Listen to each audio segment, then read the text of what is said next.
Nas Radio, a radio with meaningful content. Sesaat lagi Anda mendengarkan Healthy Class, unlock the power of healthy living. Bismillahirrahmanirrahim. Assalamualaikum warahmatullahi wabarakatuh. Alhamdulillah. Wassalatu wassalamu ala rasulillah wa ala alihi washabihi wa mawala amma ba'du. Pendengar Nas Radio dimanapun Anda berada, berjumpa kembali bersama saya, Konan Seja, dalam acara Healthy Class, Unlock the Power of Healthy Living. Pendengar setia, dimanapun Anda mendengarkan ataupun juga menyaksikan tayangan ini, Nas Radio, a radio with meaningful content, selalu menampilkan tayangan-tayangan yang bermanfaat. Dan tanpa berlama-lama, pada kesempatan kali ini saya sudah bersama dengan Bapak Gansi dari PMI. Assalamualaikum Pak Gansi. Waalaikumsalam warahmatullahi wabarakatuh. Selalu sehat? Alhamdulillah sehat, walaupun sedikit kurang enak badan. Walaupun berkecimpung di dunia kesehatan, tapi terkadang pun juga kita senantiasa harus menjaga kesehatan ya? Iya, benar sekali itu Pak. Tips kesehatan ala Pak Gansi apa kira-kira nih? Tips kesehatan ala saya, yang jelas pagi setelah sholat subuh mungkin ada aktivitas sedikit jeda untuk stretching, olahraga. Jadi sebelum mau memulai aktivitas atau kegiatan kita pada pagi hari, biasanya stretching dulu, aktivitas senam-senam kecil, olahraga kecil. Paling itu aja sih Pak, habis itu baru lanjut aktivitas. Oke, itu secara kontinu ya? Secara kontinu. Nah, membahas tentang kontinu ini yang kayaknya butuh perjuangan yang hebat ya? Ya, adanya rutinitas pasti nanti adanya keterbiasaan. Jadi terbiasa akhirnya sudah menjadi pola sendiri. Pola ya? Ya. Oke, Pak Gansi ini di PMI bisa diinfokan itu di bagian apa namanya? Baik, kalau kebetulan saya itu di bagian pelayanan donor di subbagian P2D2S. Apa tuh P2? Oh iya, P2D2S itu sebenarnya singkatan sih Pak. Jadi kepanjangan dari pencari, pelestari, donor darah sukarela. Oke, nah pencari berarti memang PMI itu kalau paradigmanya selalu yang saya dengar itu nungguin. Enggak ya berarti ya? Apa gimana sebenarnya? Jadi sebenarnya kalau kita di P2D2S itu sendiri, kita mencari, baik pun itu mencari pendonor yang sudah pernah donor, kita ajak kembali, ataupun pendonor yang belum pernah. Memang target kita sebenarnya para orang-orang yang belum pernah donor nih. Jadi kita mencari orang-orang yang belum pernah donor, baik itu usia muda ataupun usia senior sih. Jadi memang banyak di luaran itu, apalagi di Kota Semarang, masih orang-orang yang awam tentang apa sih itu donor. Jadi kita mencari mereka, gimana caranya mengajak mereka untuk ayo donor, ayo mau donor. Setelah kita cari, kita melestarikan nih, kita lestarikan gimana caranya beliau itu saat ini donor, besok 2 atau 3 bulan lagi akan datang lagi untuk donor lagi. Itu. Oke, jadi ini istilahnya juga mencari dan juga maintenance ya supaya senantiasa mau untuk juga mendonorkan darah. Kita bicara terlebih dahulu tentang pendonor yang baru pertama kali. Ini kayaknya juga pertanyaan colongan dari saya ini Pak Gansi ini karena belum pernah donor. belum pernah donor ini. Tapi hasrat ingin donor itu selalu ada karena juga termotivasi dari almarhum Bapak yang dulu juga termasuk pegiat untuk donor dan sempat juga menyampaikan ayo donor biar badan sehat. Pertanyaan dulu untuk awal nih, memang donor biar badan sehat atau gimana sebenarnya? Nah, kalau untuk pertanyaan donor itu biar badan sehat atau gimana, sebenarnya iya juga. Jadi saat kita mendonorkan darah, itu secara otomatis darah yang ada di dalam tubuh kita dengan berbagai macam konsumsi ya, dari protein, zat besi, itu semua kita konsumsi, itu akan terolah dan terkumpul di darah. Itu pun setelah kita keluarkan, nanti itu akan terregenerasi sel darah merah lagi. Jadi akan membuat darah yang sudah keluar nanti akan tergantikan. Jadi lebih sehat juga tentunya, terus lebih enak apa ya, di jantung itu kerjanya jadi nggak terlalu berat. Apalagi kalau darah yang sudah terlalu menumpuk di dalam tubuh, kita dengan aktivitas kita mungkin adanya olahraga, adanya pekerjaan, terus mungkin beban kerja yang setiap hari kita dapat itu mungkin menumpuknya segala macam apa ya, konsumsi kita, kalau enggak kita keluarkan itu akan menumpuk jadi penyakit yang berat juga gitu. Jadi apalagi kalau jantung itu kalau darahnya semakin kental itu kerjanya juga semakin keras gitu. Jadi jantung itu kerjanya kan memompa darah ke seluruh tubuh. Kalau darahnya terlalu kental itu juga kerjanya terlalu keras. Nah, jadi dengan donor darah ini pun juga akan meringankan kerja jantung karena darah yang sudah keluar nanti akan teregenerasi sel darah merah baru menjadi sel darah baru yang nanti akan meringankan kerja jantung juga, melancarkan saluran darah juga, edaran darah gitu. Oke, nah kita bicara juga tentang pendonor baru ini kan juga. Saya penasaran, pendonor baru itu harus bagaimana untuk bisa berkontribusi lah, untuk bisa mendonorkan darah. Ada mekanisme tertentu nggak? Atau sebenarnya apa saya nih yang kurang mendengar sosialisasi dari PMI atau sebenarnya yang bagaimana kok yang pendonor baru itu kurang begitu banyak yang muncul atau seperti apa? Bagaimana mekanismenya Pak Ganzi? Ya, jadi kalau para pendonor itu, terutama yang baru ya, itu terkadang mereka mau donor itu sudah takut duluan, takut, ragu, ini aman nggak ya, ini kira-kira gimana ya cara kita untuk registrasi donornya dan sebagainya. Kita bicara di alurnya dulu lah. Jadi baik itu pendonor baru ataupun yang sudah pernah, itu memang setiap pendonor itu harus registrasi terlebih dahulu.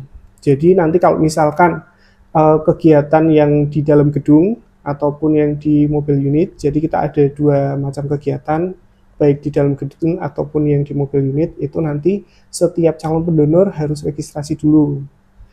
Registrasi, menunjukkan data diri sesuai KTP, SIM ataupun paspor, itu menunjukkan untuk kita data, setelah ditunjukkan kita data, setelah kita data nanti akan mengisi formulir.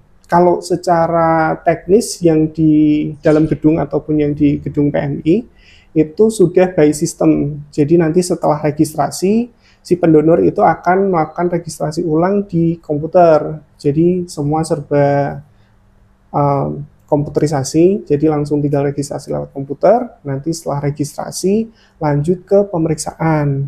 Nah, dari pemeriksaan ini akan diperiksa dari HB, tensi, ataupun yang pendonor baru belum tahu golongan darahnya, nanti akan dicek ulang. Jadi akan kita cek untuk golongan darahnya juga, setelah nanti pengecekan, konsultasi ke dokter, setelah masuk ke tensi, konsultasi sekalian, jadi nanti akan ditanyakan untuk riwayat hari ini. Kondisinya sehat atau tidak, kondisinya tidak mengalami penyakit apapun atau tidak ada gangguan apapun hari ini, nanti bisa lanjut ke donor. Setelah lanjut ke donor, nanti habis donor pun si pendonor ini jangan langsung buru-buru meninggalkan ruangan. Jadi kita harapkan setelah donor nanti kita arahkan untuk menuju ke refreshment donor.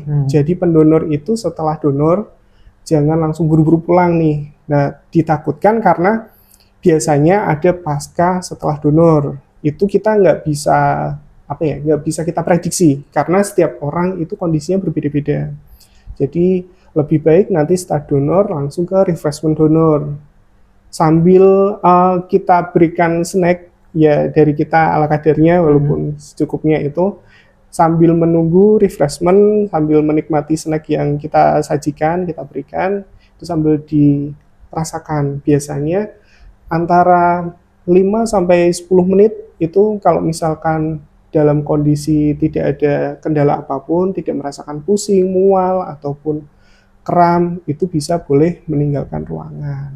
Jadi kalau selagi masih ada kondisi yang sekiranya kayak mengalami keluhan setelah donor, itu langsung bisa konfirmasi ke petugas, nanti biar kita bisa langsung tangani.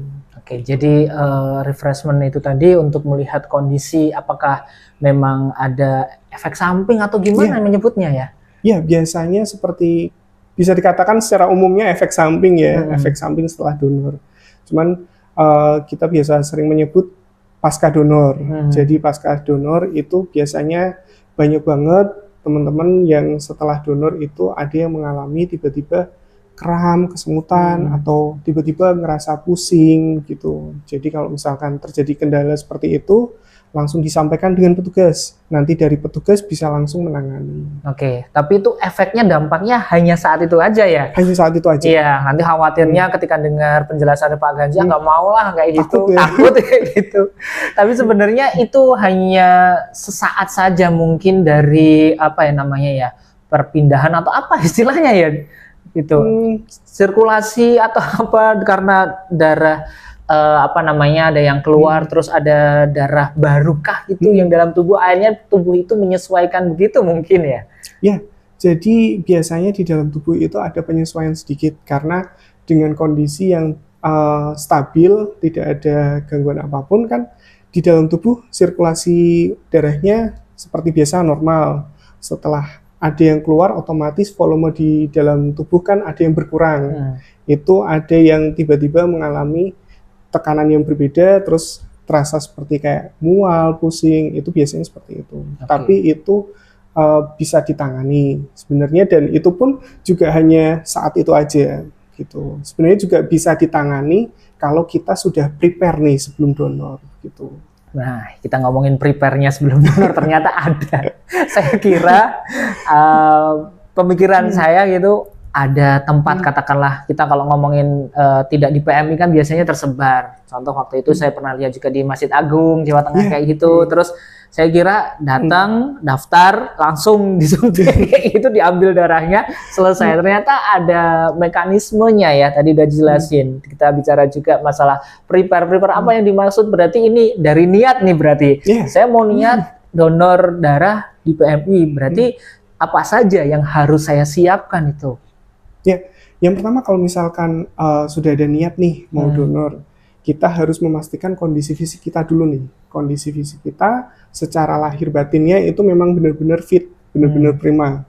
Jadi memang nggak lagi kondisi demam ataupun ngerasain pegel-pegel di badan, benar-benar kondisi yang fit, prima, itu donor.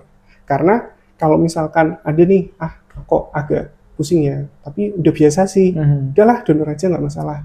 Sebenarnya itu juga salah satu membohongi diri ya. Membohongi diri karena niatnya udah bagus nih, tapi kondisinya nggak prima, dipaksakan, nanti akhirnya akan terjadi hal-hal tidak diinginkan seperti tadi pasca setelah donor bisa terjadi pusing gitu. Nah, jadi lebih baik menyiapkan diri dengan kondisi yang prima. Benar-benar sudah ada niatan, kondisi yang prima, terus memang dalam kondisi yang tidak minum obat atau jamu. Jadi memang kondisi yang benar-benar sehat. Saat registrasi pun nanti kita akan dicek oleh petugas itu seperti HB, tensi, terus kondisi saat itu juga. Jadi kalau misalkan nanti ada pemeriksaan seperti HB, HB itu biasanya untuk pemeriksaan di kita minimal 12,5, maksimalnya 17. Kurang dari itu atau lebih dari itu nggak bisa gitu. Terus kalau tensi juga ada batas minimal dan maksimalnya. Minimalnya 100/70, maksimalnya 150/100. Lebih dari itu dan kurang dari itu pun juga nggak bisa. Nah, ini adalah standar yang harus dipenuhi karena memang dari kita, satu, untuk menjaga kualitas darah, yang kedua menjaga kualitas si pendonornya juga gitu. Terus nanti pas waktu cek tensi, setelah itu akan ditanyakan kondisi saat ini. Nah, kondisi saat ini diharapkan nih untuk para pendonor dijawab dengan secara jujur yang terbuka begitu. Karena ini resiko juga nanti kalau misalkan bohong nih kayak agak pusing sih, tapi kok nggak apa-apa ya, udah biasa sih. Ya akhirnya bilangnya nggak apa-apa, saya sehat. Tiba-tiba setelah diambil darahnya nanti terjadi efek sampingnya. Nah, itu yang ditakutkan karena kita meminimalisir kejadian yang tidak diinginkan setelah donor. Gitu. Dan saya juga pernah dengar nih Pak Ganji, yaitu berkaitan tentang kalau mau donor tidak boleh konsumsi obat ya. Itu memang seperti itu aturannya, atau memang karena kalau konsumsi obat itu batasannya berapa hari sebelum kita donor, seperti itu dok? Jadi kalau misalkan saat ini kondisinya lagi nggak enak badan, konsumsi obat nih. lebih baik 3-4 hari setelah konsumsi itu baru bisa donor. Jadi setelah berhenti dari tidak minum obat, 3-4 hari kemudian baru bisa donor. Karena obat itu kan juga diproses dan dicerna di dalam tubuh. Ditakutkan masih ada kandungan zat atau bahan-bahan obat yang masih tercampur dengan darah. Nah, itu resiko juga, kasihan nih. Karena kan kita mendonorkan niat untuk berdonasi darah ini kan untuk pasien yang membutuhkan. Kalau kondisi kita nggak baik, otomatis darah kita nggak baik juga dong. Nah, apa kabar dengan si pasien yang menerima darah kita, begitu. Oke, dan ketika mendonorkan itu biasanya diambil itu satuannya apa ini? Mililiter. Mililiter berarti gitu, berapa mililiter? Karena kan ada yang paradigma nanti diambil semua, kan nggak mungkin semua juga gitu, atau diambil berapa sih untuk ketentuannya satu kantong ya gitu. Satu kantong itu sekitar berapa itu? Nah, kalau untuk pengambilan darah dalam satu kantong itu biasanya kita ada 350 sampai 450 ml. Sebenarnya sedikit sih, karena kalau dihitung per botol minum itu ya, per botol minum kemasan itu nggak sampai 600 ml. Jadi masih botol tanggung gitu. Jadi nggak terlalu banyak juga. Jadi untuk kondisi volume darah yang ada di dalam tubuh kita itu kurang lebih 5,5 liter per berat badan gitu. Jadi kalau cuman hanya diambil 350 mili atau 450 mili kayaknya masih aman. Oke, dan itu ketika sekali diperiksa, sekali pengambilan ya? Sekali diperiksa, sekali pengambilan. Bukan berarti kayak saya masih kuat, tambah lagi, itu nggak bisa ya? Nggak bisa. Nggak bisa ya? Kayak gini. Apalagi ngerasa badannya gede, gempal. Badannya ngerasa fit, diambil, udah dicoblos sebelah kanan nih, minta lagi yang sebelah kiri. Nggak boleh? Nggak boleh. Oke. Jadi memang prosedur kita dalam satu pendonor itu hanya boleh diambil satu kantong saja. Karena itu untuk satu, menjaga kualitas darah yang ada di dalam tubuh si pendonor. Ditakutkan kalau pengambilan secara berlebih, ada efek resiko yang lebih fatal juga gitu. Jadi memang kita pengambilan satu kali saja, nanti dengan jeda 60 hari atau 2 bulan, nanti pendonor boleh donor lagi. Gitu. Oke, seperti itu. Dan saya juga pernah dengar bahwa ketika pengambilan itu ada alat lagi atau gimana, yang dimana itu untuk mengambil kualitas darah yang terbaik itu. Itu memang prosesnya dari setiap donor darah di berbagai tempat lokasi, SOP-nya sama semuanya kayak itu, atau sebenarnya dibagi beberapa kualitas atau gimana? Nah, jadi kalau untuk istilahnya pembagi ya, pembagi dari kualitas itu sendiri, setiap prosedur donor yang sudah diambil oleh PMI Kota Semarang itu memang harus kita cek lagi kualitasnya. Jadi setelah diambil darahnya, terus kita ambil sampelnya juga dari si pendonor itu sendiri. Jadi dari sampelnya ini nanti akan diperiksa kembali di laborat. Jadi selain pemeriksaan di depan, ada HB, ada tensi, terus nanti setelah donor biasanya kita akan ambil 2 sampel untuk diperiksa di laborat. Jadi untuk mengecek kembali, benar nggak nih kualitas darah si pendonor A ini, dia kualitasnya bagus, kualitasnya baik semua, bisa dipakai semuanya komponennya. Nah, nanti akan diperiksa. Kalau misalkan kualitasnya ada yang kurang bagus atau kurang baik, nanti kita akan menginfokan gitu. Jadi memang kita menjaga kualitas darah itu dari saat pengambilan, terus pemrosesan sampai pendistribusian ke pasien. Gitu. Oke, jadi memang untuk quality controlnya ya cukup panjang juga. Panjang sekali. Iya. Dan mengetahui juga berkaitan, saya pernah dengar istilah resus negatif, resus positif. Apa sih negatif positif itu? Saya secara awam juga ingin tahu itu sebenarnya kalau di Indonesia itu rata-ratanya seperti apa, dan kebutuhan di masyarakat juga seperti bagaimana tuh, Pak Ganji? Jadi kalau untuk resus itu kayak penggolongan darah lagi sih sebenarnya. Jadi setiap orang itu punya golongan darah yang berbeda-beda. Ada 4, itu A, B, O, sama AB. Nah, dari tiap golongan darah ini ada pembagi lagi 2 jenis. Jadi seperti resus positif sama resus negatif. Jadi setiap golongan darah masing-masing itu ada pembaginya lagi. Golongan darah A itu ada positif negatif, B sama, O sama, AB sama. Jadi pembagi ini istilahnya golongan darah positif sama negatif. Nah, masing-masing dari golongan darah ini kebanyakan kalau orang Asia itu lebih banyak atau lebih umumnya di golongan darah positif, di resus positif maksudnya. Di resus positif. Nah, kok ada yang resus negatif? Resus negatif ini kalau di Asia, terutama di Indonesia, itu adalah salah satu resus golongan darah yang langka. Jadi nggak semua orang punya. Mungkin semua yang ada di sini atau mungkin banyak orang yang umumnya itu resusnya positif. Tapi kalau resus negatif ini langka karena ada kemungkinan faktor yang pertama itu keturunan. Mungkin bisa jadi dari orang tua. Jadi dari orang tua itu ada yang orang tuanya dari negara lain. Dari negara lain menikah dengan orang Indonesia, terus mereka bercampur, jadi resusnya bisa berbeda. Itu bisa terjadi. Jadi kayak seperti semacam gen silang lah. Itu bisa terjadi dari orang tua, dari kakek ataupun nenek ataupun buyut. Jadi silangannya jauh itu juga bisa terjadi. Oke. Gitu. Kalau untuk resus ini sendiri, apakah memang saat ini ketika saya kan tahunya bahwa hanya golongan darah saja, apakah kita bisa meriksakan untuk resusnya ini atau baru ketahuan ketika kita mendonorkan?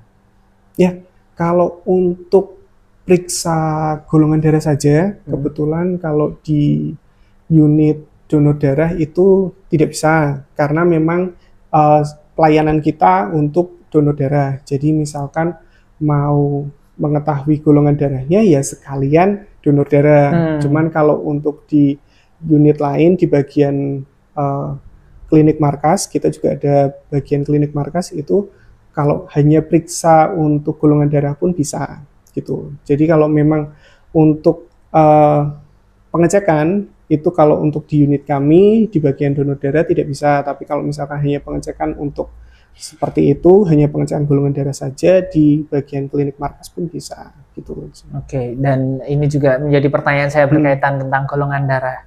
Pak Ganji, saya kebetulan golongan darahnya AB, yang dulu katanya langka. Saya langkanya nggak tahu kenapa.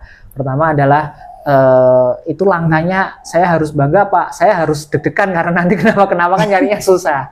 Pertanyaan pertama yang kayak gitu. Yang kedua berkaitan tentang kalau dulu itu bisa AB itu memberi A yang ke B juga, kalau sekarang harus presisi AB ya AB gitu.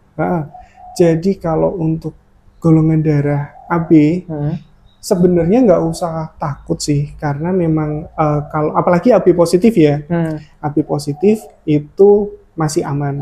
Jadi memang untuk jumlah golongan darah di setiap daerah itu berbeda-beda.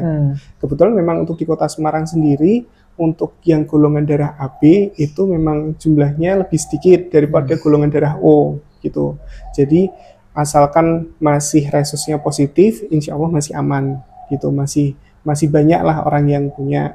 Tapi kalaupun misal resusnya negatif pun, baik pun itu golongan apapun ya, golongan darah A, B, O, AB, itu nggak usah panik juga. Karena kalau di PMI itu sebenarnya kita juga ada komunitasnya. Jadi kita mengumpulkan para pendonor itu yang resus negatif. Jadi kita menaungi itu. Setiap ada pendonor yang datang, setelah dicek, setelah kita periksa, ternyata resusnya negatif nih. Nah, nanti kita sampaikan ke beliaunya, nanti untuk dimasukkan ke dalam grup atau komunitas yang kita punya. Jadi, misalkan suatu ketika kalau ada pendonor atau pasien yang membutuhkan golongan darah resus negatif ini, kita langsung bisa mengkomunikasikan kebutuhan resus negatifnya ini apa, gitu. Jadi langsung kita carikan pendonornya. Karena resus negatif ini salah satu golongan darah yang langka, jadi memang tidak bisa seperti golongan darah yang lain resus positif. Jadi beliaunya hanya bisa donor saat dibutuhkan saja, gitu. Karena pun dengan permintaan dari rumah sakit itu juga nggak begitu sering, gitu. Jadi memang kalau untuk regulasinya mau golongan darah apapun itu aman sebenarnya, asalkan masih positif. Kalaupun negatif sebenarnya juga nggak usah takut, karena di PMI Kota Semarang sendiri kita juga ada komunitasnya yang menaungi resus negatif. Jadi sekarang ini kita sudah bisa melayani resus negatif maupun resus positif, gitu, golongan darah apapun. Dan pertanyaan yang kedua nih, yang agak sering muncul, yang di banyak orang menyampaikan, karena ada beberapa waktu itu kita pernah mengalami krisis stok juga. Jadi kebetulan setiap bulan Ramadan sampai Lebaran itu biasanya kita mengalami krisis karena banyak pendonor yang ragu dan takut nih, aduh aman nggak ya donor di bulan puasa. Akhirnya mereka memutuskan banyak yang nggak mendonor. Padahal stok atau permintaan yang datang itu nggak stabil. Stoknya berkurang, permintaannya pun masih sama. Akhirnya itu jadi ketimpangan. Nah, dengan cara itu kita ada donor pengganti. Nah, donor pengganti ini biasanya mengatakan, Mas, ini kan yang dibutuhin kan AB nih, golongan darahku O, udah ambil aja, nggak apa-apa. Kan sama, O kan bisa mendonorkan ke mana aja. Jadi bisa untuk kelintas atau bagaimana sebenarnya itu kan. Jadi memang suatu pembahasan yang ya cukup menarik ini ya karena ini. Dan nanti pun juga kalau ada dari audiens para pendengar Persona dan lain sebagainya ingin mengetahui lebih mendalam, karena ini kan waktunya terbatas nih. Jadi bisa menghubungi Pak Ganzi kah atau ke PMI atau gimana untuk mengetahui lebih lanjut?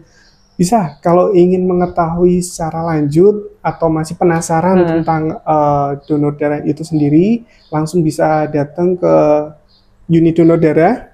Nanti bisa tanya di lantai 1, sekalian tanya-tanya, sekalian donor bisa, atau mungkin bisa naik ke lantai 3 di bagian P2D2S, nanti ketemu saya, nanti bisa tanya-tanya lebih lanjut lagi gitu. Oke. Dan tentunya juga Persona dimanapun Anda berada, bersama Pak Ganzi dari unit PMI ya, PMI Kota Semarang ya. Dan untuk kesempatan kali ini saya cukupkan, konon saja mengucapkan banyak terima kasih. Kita akan berjumpa di kesempatan lain lebih berbahagia di dalam acara Healthy Class, Unlock the Power of Healthy Living. Dan saya tutup dengan doa, Subhanakallahumma wa bihamdika asyhadu alla ilaha illa anta astaghfiruka wa atubu ilaik. Assalamualaikum warahmatullahi wabarakatuh. Anda telah mendengarkan acara Healthy Class, Unlock the Power of Healthy Living. Nas Radio, a radio with meaningful content.